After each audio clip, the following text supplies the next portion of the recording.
মায়ের জন্মদিন। বঙ্কুবাবু এক সাধারণ কেরানি, একটি সরকারি অফিসে চাকরি করেন। মাইনেপত্তর ভালোই পান, কিন্তু বিয়ে করেননি।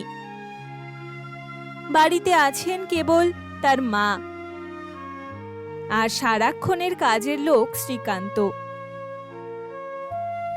বঙ্কুবাবুর মধ্যে সব গুণই আছে, কেবল একটি বড় দোষ, তিনি ভীষণ কৃপণ।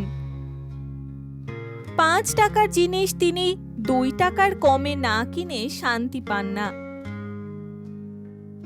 একদিন তিনি বাজারে গেছেন, দেখলেন লক্ষ্মী মাসি টাটকা দেশি কুমড়ো, ধানি লঙ্কা আর সবুজ পটল নিয়ে বসে আছেন।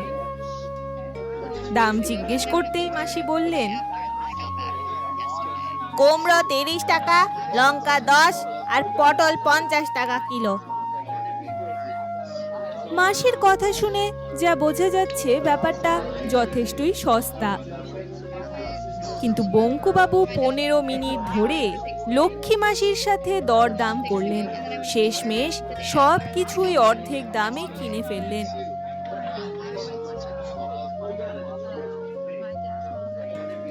এই জন্যেই বাজারের দোকানদাররা তাকে দূর থেকে আসতে দেখলে হয় জিনিস লুকিয়ে ফেলেন, নয়তো বলেন অন্য কেউ কিনে নিয়েছে। কিন্তু এই কৃপণ বঙ্কুবাবুর জীবনে একদিন এক অদ্ভুত ঘটনা ঘটল।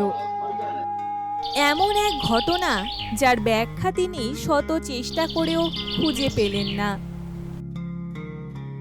বাজারের এক কোণে একজন খুব বৃদ্ধ লোক তার 7-8 বছরের নাতনিকে নিয়ে বসে ভিক্ষা করেন।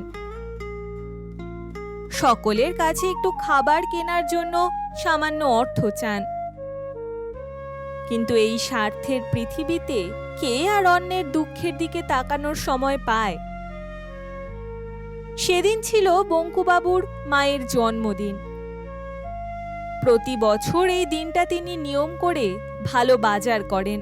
শ্রীকান্ত মায়ের পছন্দের অনেক কিছুই রান্না করে, আর 3 জন একসাথে দুপুরে খেতে বসেন। স্বাভাবিকভাবেই এই বিশেষ দিনটিতে বঙ্কুবাবু অফিস কামাই করেন। কিন্তু এবছর মায়ের জন্মদিনের ঠিক 4 দিন আগে দুটি খারাপ ঘটনা ঘটল। প্রথমত, অফিসের বড়বাবু বিনা কারণে সকলের সামনে তাকে খুব অপমান করলেন। বিকেলে ভারাক্রান্ত মনে বাড়ি ফিরে দেখেন মায়ের ভীষণ জ্বর, প্রায় বেহুশ অবস্থা। শ্রীকান্ত যথাসাধ্য সেবা করছে। অপমানের দুঃখ ভুলে বঙ্কুবাবু ছুটলেন ডাক্তারের কাছে। ডাক্তার ভালো করে পরীক্ষা করে ওষুধ দিলেন এবং সাবধানে থাকতে বললেন। বঙ্কুবাবুর কাছে দিনগুলো খুব কষ্টের হয়ে উঠল। 4 দিন পর মায়ের জন্মদিনের দিন তিনি অফিস গেলেন না, বরং প্রতি বছরের মতো বাজার করতে বেরোলেন।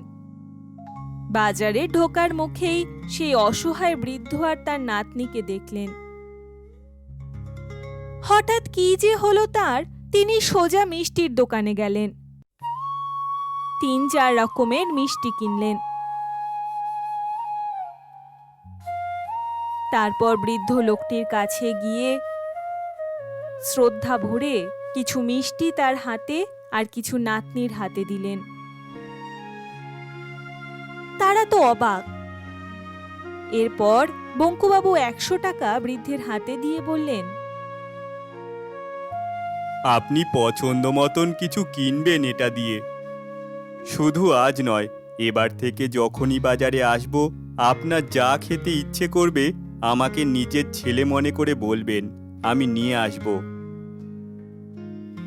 বৃদ্ধ 2 হাত তুলে বঙ্কুবাবুকে অনেক আশীর্বাদ করলেন। আর তার নাতনি পরম তৃপ্তিতে চোখ বুজে মিষ্টি খাচ্ছিল।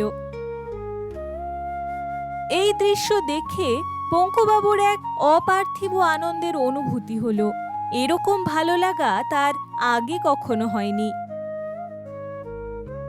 লক্ষ্মী মাসি আজ টাটকা পালং শাক আর সবুজ লাউ নিয়ে বসেছেন।